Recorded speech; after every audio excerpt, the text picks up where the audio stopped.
नमस्कार, just affairs में आपका स्वागत है।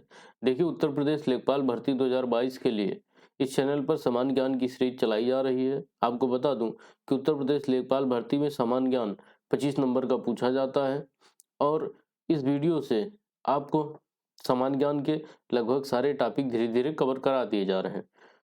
तो ये इस वीडियो का भाग 4 है और आज का हमारा विषय उत्तर प्रदेश लेखपाल भर्ती के सिलेबस में आप ये देख रहे हैं, लेखपाल भर्ती का सिलेबस है।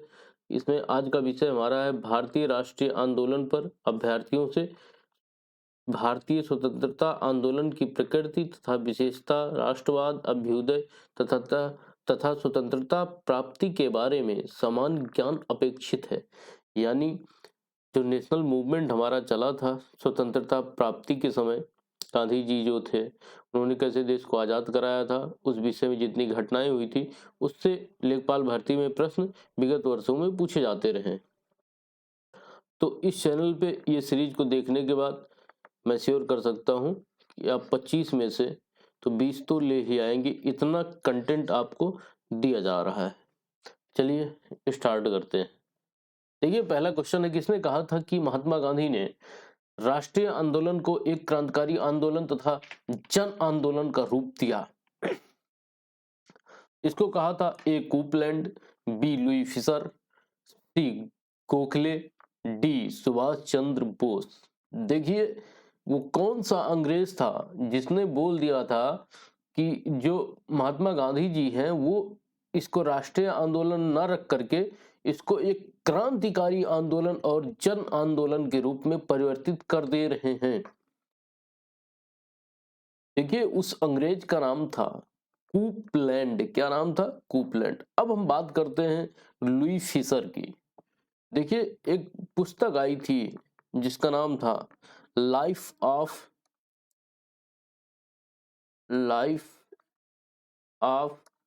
एम गांधी। एम नहीं था, महात्मा था, लेकिन मैंने शॉर्ट फॉर्म में लिख दिया है लाइफ ऑफ महात्मा गांधी। ये पुस्तक किसने लिखी है? तो लुई फिशर ने लिखी है। अगर हम बात करें गोखले जी की, तो गांधी जी के राजनीतिक गुरु, गांधी के राजनीतिक गुरु कौन थे? तो गोपाल कृष्ण गोखले ही थे।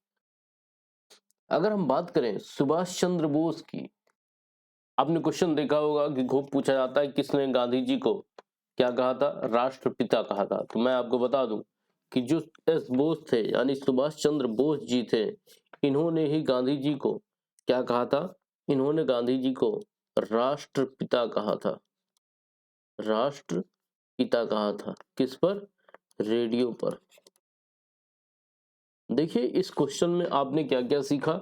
कूपलैंड ने बोल दिया कि अब गांधी जी का जो राष्ट्रीय आंदोलन है वो राष्ट्रीय आंदोलन ना रह करके एक क्रांतिकारी आंदोलन और जन आंदोलन के रूप में बदल चुका है। पहली बात किसने कहा? कूपलैंड ने कहा। लुई फिशर क्या थे? लाइफ ऑफ महात्मा गांधी के लेखक कौन थे? लुई फिशर थे। फिर आपने सीखा कि गांधी जी के राजनीतिक गुरु कौन थे? गोपाल कृष्ण गोखले। देखिए, गांधी जी को राजनीति का एबीसीडी सिखाने वाले जो इनके गुरु थे वो गोखले जी ही थे। उसके बाद हम बता दें आपको कि सुभाष चंद्र बोस, इसने क्या बोला था? इन्होंने क्या बोला था? राष्ट्रपिता बोला था। किस पर? रेडियो पर। अगला क्वेश्चन है, महात्मा गांधी ने कब हरिजन पत्रिका का प्रकाशन आरंभ किया था? देखिए, अगर हम बात करें हरिजन पत्रिका की, हरिजन पत्रिका की, सबसे पहले तो आपको ये पॉइंट याद रखना है कि इसको महात्मा गांधी जी ने प्रकाशित किया था। कब? 1933 में। फिर हम बात करते हैं हिंद स्वराज। हिंद स्वराज ये किसकी लिखी गई बुक है? ये भी गांधी जी द्वारा लिखी गई बुक थी, हिंद स्वराज। फिर हम बात करें मेरे सपनों का भारत। मेरे सपनों का भारत ये किसकी है? ये भी गांधी जी द्वारा रचित है, लिखित है। फिर अगर हम बात करें ग्राम स्वराज, ग्राम स्वराज इसको किसने लिखा था? महात्मा गांधी जी ने ही लिखा था, गांधी जी ने। चलिए, इसका जो सही ऑप्शन है वो है ऑप्शन डी। अगला क्वेश्चन है, रोलेट एक्ट किस वर्ष पारित हुआ था? ए 1951, बी 1919, सी 1819 या फिर डी 1958। तो इसका सही जवाब है रोलेट एक्ट 1919 में पारित हुआ था। इसका ऑप्शन बी। देखिए रोलेट एक्ट था क्या? बेसिकली रोलेट एक्ट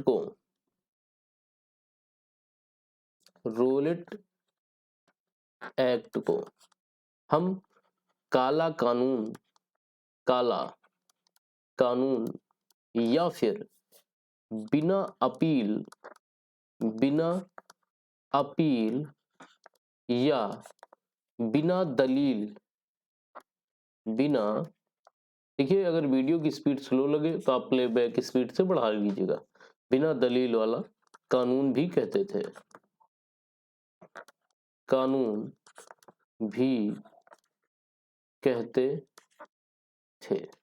चलिए समझते हैं कि रूलेट एक्ट था क्या। देखिए बात है 1918 के पहले की। कब की?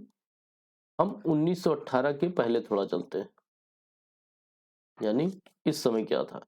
देखिए इस समय जो क्रांतिकारी थे, क्रांतिकारियों के आंदोलन की जब ब्रिटिश सरकार हिल गई थी, यानी जो क्रांतिकारी लोग थे उनके आंदोलनों से वर्तमान समय में इस समय जो ब्रिटिश सरकार थी 1918 के पहले, वो हमारे देश के क्रांतिकारियों से हिल चुकी थी का मतलब था कि एकदम परेशान हो गई थी।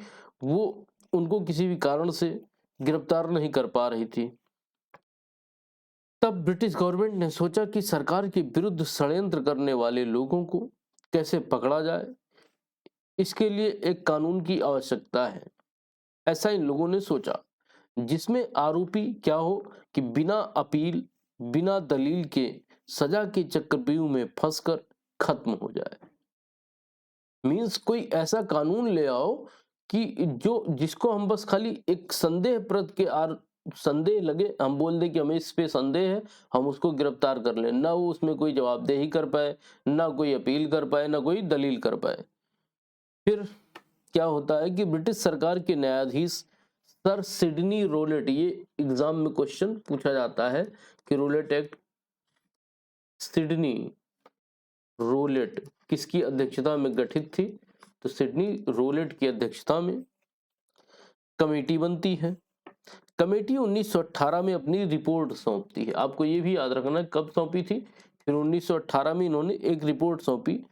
उस रिपोर्ट में इनसे क्या किया गया था, बेसिकली सिडनी रोलेट से कुछ सुझाव मांगे गए थे कि कुछ ऐसे सुझाव दीजिए हमको कि वो कानून ला देने पे इन क्रांतिकारी गतिविधियों को हम क्या करें, कंट्रोल कर सकें।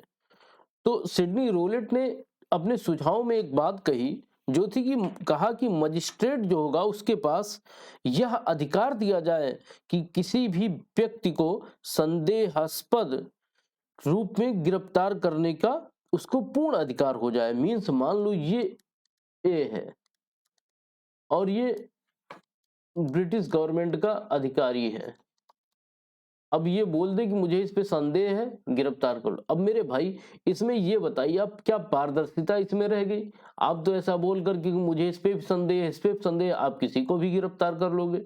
जो आपका है उसको आप बोलोगे कि नहीं ये ठीक है, जो नहीं है आप उसको संदेह का आरोप लगाकर सिर्फ गिरफ्तार कर लोगे। अब देखिए फिर क्या होता है, संदेहास्पद व्यक्ति को गिरफ्तार किया जाने लगा, उसके बाद उनके ऊपर मुकदमा चलाए जाने लगे। अब देखिए उस समय तो ब्रिटिश गवर्नमेंट भारत में थी ही, तो ये कानून जो था वो 8 मार्च, मोस्ट इंपॉर्टेंट चीज है कि 8 मार्च 1919 को क्या होता है कि यह कानून लागू हो जाता है। मोस्ट इंपॉर्टेंट थिंग है, इस कानून को लागू कर दिया जाता है। अब आपके मन में विचार होगा कि उस समय गांधी जी कहाँ थे। देखिए उस समय गांधी जी और मुस्लिम लीग दोनों ने इस कानून का विरोध किया था, परंतु फिर भी कुछ हो नहीं सका, सरकार इस कानून को लागू कर ले जाती है और गिरफ्तारियां भी करने लगती है। तो यही था रोलेट एक्ट, यानी किसी भी व्यक्ति को गिरफ्तार कर लो, वो क्रांतिकारी घटनाओं को न कर पाए और देश को और गुलामी के अंधकार में प्रवेशरत रखा जा सके। चलिए अगला क्वेश्चन है, इसका सही ऑप्शन बी है। अगला क्वेश्चन है, स्टैफर्ड क्रिप्स किस दल का समूह था? देखिए, लेबर पार्टी का था, लिबरल पार्टी का था, राजकीय अधिकारी था, या फिर डी अन्य। आपको बता दूं कि जो स्टेपर्ड क्रिप्स थे ये लेबर पार्टी के सदस्य थे। अब आपको बता देता हूं कि क्रिप्स मिशन जो था वो इसी संबंधित है, और इसी को महात्मा गांधी ने क्या कहा था कि महात्मा गांधी ने क्रिप्स मिशन के बारे में यह कहा कि यह आगे की तारीख का चेक था जिसका बैंक नष्ट होने वाला था। ये कथन किसने कहा था?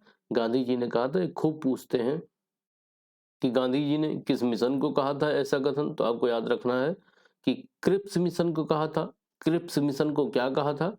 क्रिप्स मिशन को कहा था कि यह आगे की तारीख का चेक था जिसका बैंक नष्ट होने वाला है। किसने कहा था? गांधी जी ने कहा था। अगला क्वेश्चन है, सुभाष चंद्र बोस ने अंग्रेजों के विरुद्ध अपना आंदोलन कहां से आरंभ किया था? बर्मा से, जापान से, थाईलैंड से, या फिर सिंगापुर से? देखिए, सुभाष चंद्र बोस ने अपना आंदोलन जो था वो सिंगापुर से स्टार्ट किया था। याद रखिएगा, जापान से नहीं किया था। अंग्रेजों के विरुद्ध जो आंदोलन था वो सिंगापुर से शुरू हुआ था। समझाता हूं कैसे। देखिए, बात है 5 जुलाई 1943 की। 5 जुलाई 1943 को सिंगापुर के टाउन हॉल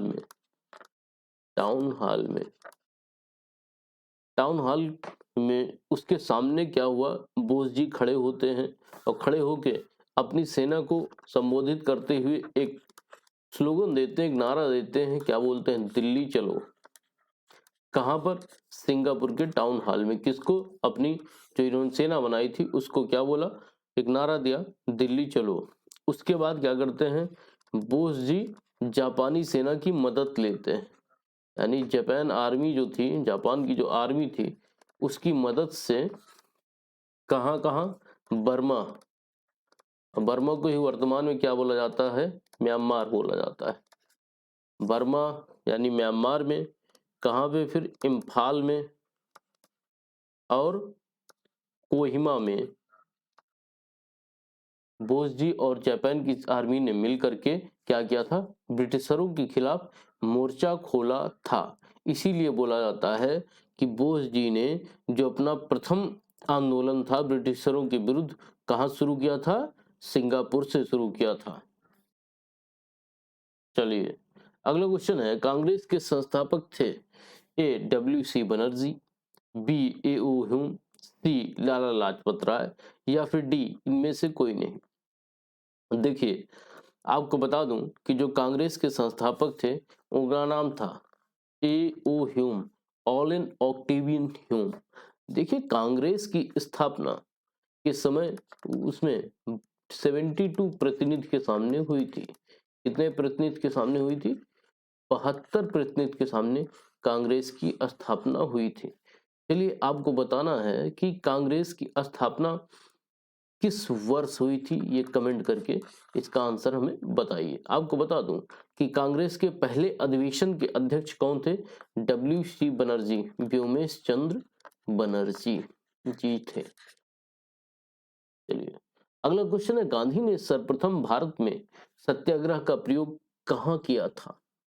खेड़ा में, अहमदाबाद में, चंपारण में, या फिर डी इनमें से कहीं नहीं। देखिए, इसका जो सही आंसर है वो है ऑप्शन सी, चंपारण में। ये है कहाँ पे? ये है बिहार में। बिहार में क्या है? बिहार का एक जिला है चंपारण। चलिए, अगर कोई पूछ ले कि गांधी जी ने सबसे पहले सत्याग्रह का प्रयोग कहाँ किया था, सबसे पहले सत्याग्रह का प्रयोग गांधी जी ने अफ्रीका में किया था। लेकिन अगर पूछ ले भारत में कहाँ किया था, तो भारत में आपको याद रखना है कि चंपारण में किया था। ये अंतर है। अब देखिए इसकी क्या कहानी थी, समझाता हूँ। देखिए वो सन था 1917। क्या था? 1917। बिहार के चंपारण जिले में गांधी जी द्वारा पहला सत्याग्रह हुआ। इसे ही क्या कहा गया? चंपारण सत्याग्रह के नाम से जाना गया, जो गांधी के नेतृत्व में भारत में पहला सत्याग्रह था। अब हुआ क्या था, क्यों ये किया गया था, किसने बुलाया गांधी जी को बिहार के चंपारण में, सारी कहानी समझते हैं। देखिए दिसंबर 1916 में, वो बात है कब की? दिसंबर 1916 में एक जुझारू किसान, एक जिद्दी किसान क्या करता है, गांधी जी से मिलता है, और उस किसान का नाम था राजकुमार शुक्ल। राजकुमार शुक्ल। अब आप सोच रहे होंगे कि मैंने ये एक किसान ही तो है, हम इसको जिद्दी और जुझारू क्यों बोल रहे हैं? अरे मिला होगा, लेके गया होगा गांधी जी को, अपनी समस्या बताया होगा। नहीं, देखिए जब दिसंबर 1916 में हुआ क्या था, दिसंबर 1916 में कांग्रेस का कांग्रेस का लखनऊ अधिवेशन था। क्या था? लखनऊ अधिवेशन था। इसी लखनऊ अधिवेशन में गांधी जी आए थे, और गांधी जी से ये व्यक्ति मिलता है जिसका नाम था राजकुमार शुक्ल। अब राजकुमार शुक्ल आते हैं, गांधी जी से बताते हैं कि मैं बिहार के चंपारण का हूँ, वहाँ के किसानों की कुछ समस्याएं हैं। वो समस्या क्या है कि वहाँ पे जो ब्रिटिशर हैं वो वहाँ के किसानों को जबरदस्ती नील की खेती करने के लिए मजबूर करते हैं, जिससे वहाँ के किसानों को बहुत ही नुकसान उठाना पड़ रहा है। उस बात पर गांधी जी ध्यान नहीं देते हैं और उससे हट जाते हैं, यानी गांधी जी राजकुमार शुक्ल की बात को कोई तवज्जो उस समय नहीं देते हैं। फिर शुक्ल गांधी जी के पीछे पड़ते हैं, फिर मुलाकात करते हैं, फिर गांधी जी उनकी बात को इग्नोर करते हैं, उनको लगता है कि नहीं ऐसे होगा। फिर शुक्ल जी आते हैं, अंत में शुक्ल जी मिलते मिलते गांधी जी को राजी कर लेते हैं और गांधी जी को लेकर जाते हैं कहाँ पर? चंपारण में। और देखिए इसी को बोलते हैं कि नियति सब पहले से तय करके रखती है।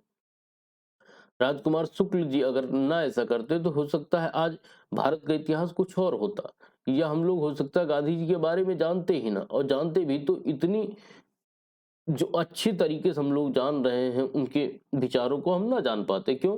क्योंकि वो राजकुमार शुक्ल जी ही थे जो गांधी जी को लेके गए चंपारण में, और यहीं पर इन्होंने अपना सबसे पहले सत्याग्रह आंदोलन प्रयोग किया, जिसके बाद गांधी जी को महात्मा कहा जाने लगा। ये आपको याद रखना है कि चंपारण का जो आंदोलन हुआ था, चंपारण सत्याग्रह जो हुआ था 1917 में, इसी सत्याग्रह के बाद गांधी जी को महात्मा की उपाधि दी गई थी, पहली चीज। दूसरी चीज, इसी आंदोलन के बाद गांधी जी ने यह तय किया कि अब मैं एक वस्त्र में, यानी एक जोड़ी वस्त्र में क्या करूंगा, अपना समय या अपना जीवन बिताऊंगा। कहां पर तय किया था गांधी जी ने? चंपारण सत्याग्रह के बाद तय किया था। अब हम बात करते हैं आगे की। देखिए आशा करता हूं चंपारण का कॉन्सेप्ट आपके समझ में आ गया होगा। अब चंपारण के बाद जो दूसरा आंदोलन था वो कौन सा था? तो चंपारण के तुरंत बाद गांधी जी करते हैं अहमदाबाद आंदोलन। अहमदाबाद आंदोलन, या इसी को अहमदाबाद मील हड़ताल आंदोलन के नाम से भी जाना जाता है। क्या हुआ था इसमें? इस आंदोलन में मिल मालिकों के विरुद्ध जो उस मिल के कर्मचारी थे उन लोगों ने क्या किया था कि हड़ताल कर दी थी। मुद्दा ये था कि वो प्लेग बोनस को अपने बढ़वाना चाह रहे थे, लेकिन मिल मालिक ऐसा नहीं करना चाह रहे थे। फिर क्या होता है, वो गांधी जी से मिलते हैं। गांधी जी और मिल मालिक मिल करके मार्च 1918, मोस्ट इंपॉर्टेंट थिंग बता रहा हूं, अहमदाबाद मिल आंदोलन कब हुआ था? मार्च 1918 में ये विवाद हुआ था। इसी आंदोलन में गांधी जी ने, देखिए चंपारण 1917, अहमदाबाद मिल हड़ताल, तुरंत बाद उसकी होती है मार्च 1918। अब इसमें क्या चल रहा था, मैं ये आपको समझा रहा था। देखिए इसी आंदोलन में, अहमदाबाद मिल हड़ताल में, गांधी जी ने सबसे पहले भूख हड़ताल का कॉन्सेप्ट प्रयोग किया। भूख हड़ताल का प्रयोग किया, यानी इसी आंदोलन में सबसे पहले गांधी जी ने भूख हड़ताल को भारत में प्रयोग किया था। उसके बाद क्या होता है कि प्लेग बोनस मजदूरों को बढ़ा दिया जाता है, कितना 35% बढ़ाया गया था, और यह एक सफल आंदोलन था, सफल आंदोलन था। देखिए अहमदाबाद आंदोलन के बाद फिर होता है खेड़ा सत्याग्रह, खेड़ा सत्याग्रह, सत्याग्रह ये भी कब हुआ था, 1918 में। सबसे पहले चंपारण, अहमदाबाद, फिर खेड़ा सत्याग्रह। हुआ क्या था, देखिए खेड़ा गुजरात का एक जिला है, वहां पर अकाल पड़ गया था, दुर्भिक्ष पड़ गया था। फिर भी ब्रिटिशर क्या कर रहे थे कि अपनी लगान की रकम क्या थे वो बढ़ा रहे थे, जबरन किसानों से वसूल रहे थे। तो जब अकाल पड़ गया है तो ऑब्वियस सी बात है कि फसल होगी नहीं, और फसल नहीं होगी तो किसान पहले तो परेशान थे ही और परेशान हो जाएंगे। तो उन्होंने क्या किया कि गांधी जी के नेतृत्व में ये अभियान चलाया, जिसका नाम रखा गया खेड़ा सत्याग्रह। चलिए आपने सीखा, इसका जो सही आंसर है वो है चंपारण में। आपने सीखा चंपारण क्या था, चंपारण के बाद अहमदाबाद सीखा, अहमदाबाद के बाद खेड़ा आंदोलन सीखा। चलिए अगला क्वेश्चन है, भारत छोड़ो आंदोलन कांग्रेस ने कब शुरू किया था? ए 1935, बी 1950, सी 1947 या फिर डी 1942? देखिए इसका सही आंसर है डी 1942। हुआ क्या था ये समझते हैं। देखिए 8 अगस्त मोस्ट इम्पॉर्टेंट डेट है, ये खूब पूछते हैं कि भारत छोड़ो आंदोलन 7 अगस्त, 8 अगस्त, 4 अगस्त। तो ये आपको याद रखना है कि 8 अगस्त 1942 को बंबई में अखिल भारतीय कांग्रेस कमेटी गठित हुई, और वहीं से क्या होता है कि भारत छोड़ो आंदोलन स्टार्ट हो जाता है। इस आंदोलन में क्या तय किया गया, इस आंदोलन में यह तय किया गया कि हमें तुरंत हमें आज़ादी चाहिए। ये जो कॉन्सेप्ट लाया गया इसी आंदोलन में लाया गया कि हमें तत्काल आज़ादी चाहिए, जिसके लिए भारत का जो शिक्षित वर्ग था उसने विद्यालय को जाना छोड़ दिया और वो इस आंदोलन में शामिल हुआ। यानी इस आंदोलन में जो जन समूह था उसकी जो भागीदारी थी 100% थी, इसमें हर समूह के लोग भागीदार हुए थे। चलिए अगला क्वेश्चन है, स्वराज मेरा जन्मसिद्ध अधिकार है और यह किसने कहा था? यानी स्वराज मेरा जन्मसिद्ध अधिकार है और मैं इसे लेकर रहूंगा, ये नारा किसी ने दिया था? उस क्रांतिकारी का क्या नाम है? ए रविंद्रनाथ ठाकुर, बी लोकमान्य तिलक, सी लाला लाजपत राय या फिर डी महात्मा गांधी? तो आपको बता दूं कि स्वराज मेरा जन्मसिद्ध अधिकार है और मैं इसे लेकर रहूंगा, इसको कहा था लोकमान्य तिलक ने।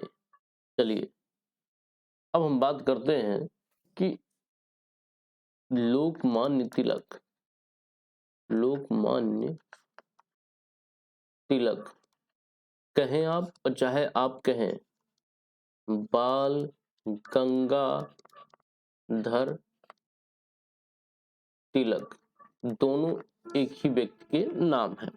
अब इन्होंने क्या किया था असल में कि इन्होंने, तिलक जी ने दो पत्र निकाले थे, न्यूज़पेपर निकाले थे। एक न्यूज़पेपर का नाम था मराठा और दूसरे न्यूज़पेपर का नाम था केसरी, केसरी। देखिए मराठा जो था वो इंग्लिश में निकाला गया न्यूज़पेपर था, ये भी कभी कभी पूछ लिया जाता है किस लैंग्वेज में निकला था।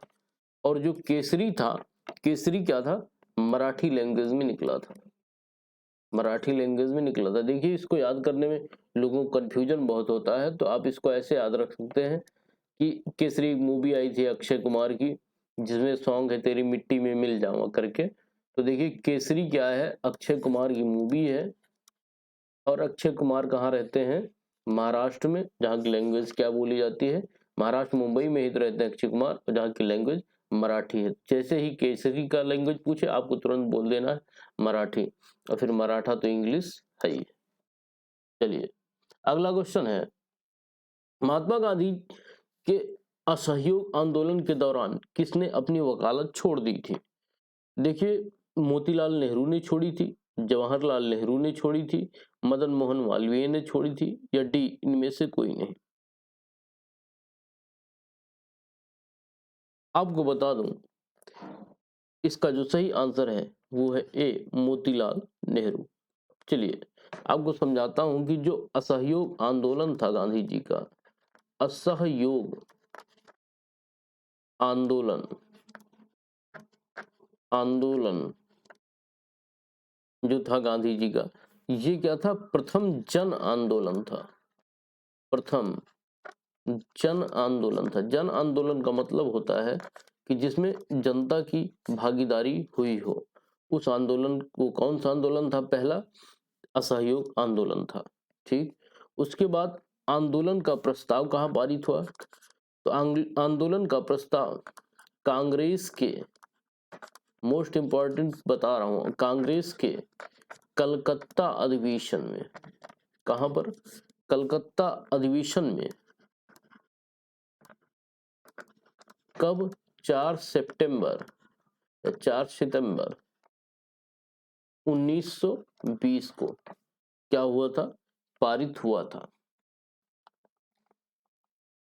चलिए अगला क्वेश्चन है, नमक सत्याग्रह के दौरान निम्नलिखित में से कौन गांधी जी से जुड़े? ए सरदार पटेल, बी सरोजिनी नायडू, सी गोपाल कृष्ण गोखले, या फिर डी दादा भाई नौरोजी? तो इसका जो सही आंसर है वो है बी, सरोजिनी नायडू। खूब पूछा जाता है क्वेश्चन, नमक सत्याग्रह के दौरान कौन जुड़ा था? सरोजिनी नायडू जुड़ी थी। चलिए आगे हम बात करते हैं इसके में क्या है। देखिए 12 मार्च 1930 को, 12 मार्च 1930 को साबरमती आश्रम, साबरमती आश्रम, साबरमती आश्रम से नमक सत्याग्रह की शुरुआत होती है।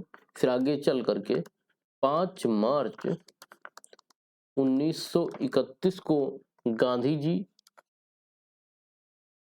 जी प्लस यानी और इरविन, लॉर्ड इरविन के मध्य एक समझौता होता है, और उसके बाद इस आंदोलन को खत्म कर दिया जाता है। तो कोई आपसे पूछे नमक सत्याग्रह कब शुरू हुआ था? 12 मार्च 1930 को। कहां से हुआ था? साबरमती आश्रम से।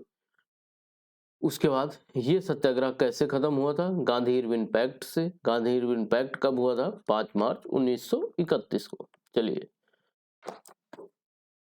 इसमें जो भागीदारी थी कौन थी नमक सत्याग्रह के दौरान? सरोजिनी नायडू। आपको बता दूं कि उत्तर प्रदेश की पहली राज्यपाल भी थी, गवर्नर। अगला क्वेश्चन है, भारत के उत्थान के लिए जन चेतना जगाने हेतु किसने लंदन में ईस्ट इंडिया एसोसिएशन की स्थापना की? दादा भाई नौरोजी, महात्मा गांधी, पंडित जवाहरलाल नेहरू, या फिर डी रविन्द्रनाथ ठाकुर?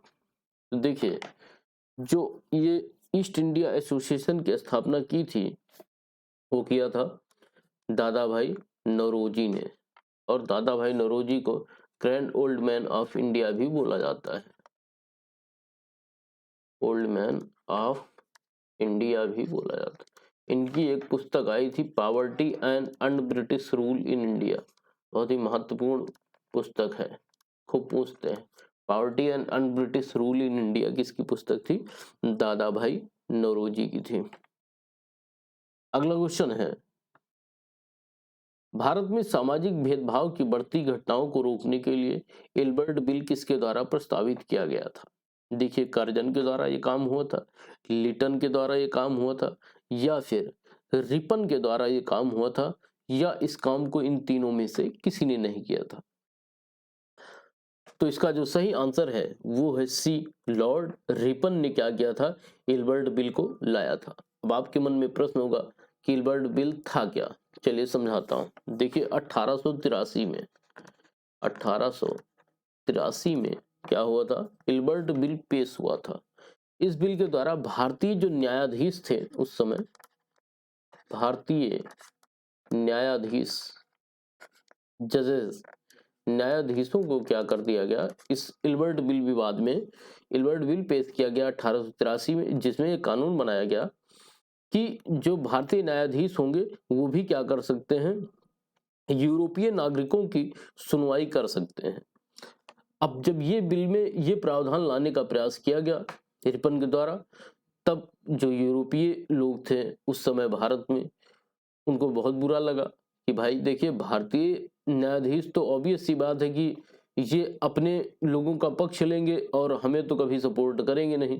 इस चीज के डर से यूरोपीय लोगों ने काफी इस बिल का विरोध कर दिया, और विरोध होने के बाद क्या होता है कि ये बिल क्या होता है, निरस्त हो जाता है, खत्म हो जाता है, या फिर वापस ले लिया जाता है। तो आपको याद रखना है इल्बर्ट बिल विवाद क्या था, 1883 में आया था क्या इसमें, भारतीय न्यायाधीशों को यूरोपीय नागरिकों की सुनवाई का अधिकार दिया जाने की बात की गई थी, जिसको यूरोपीय नागरिकों ने काफी विरोध किया, और विरोध के चलते क्या हुआ था, ये बिल खत्म हो गया था।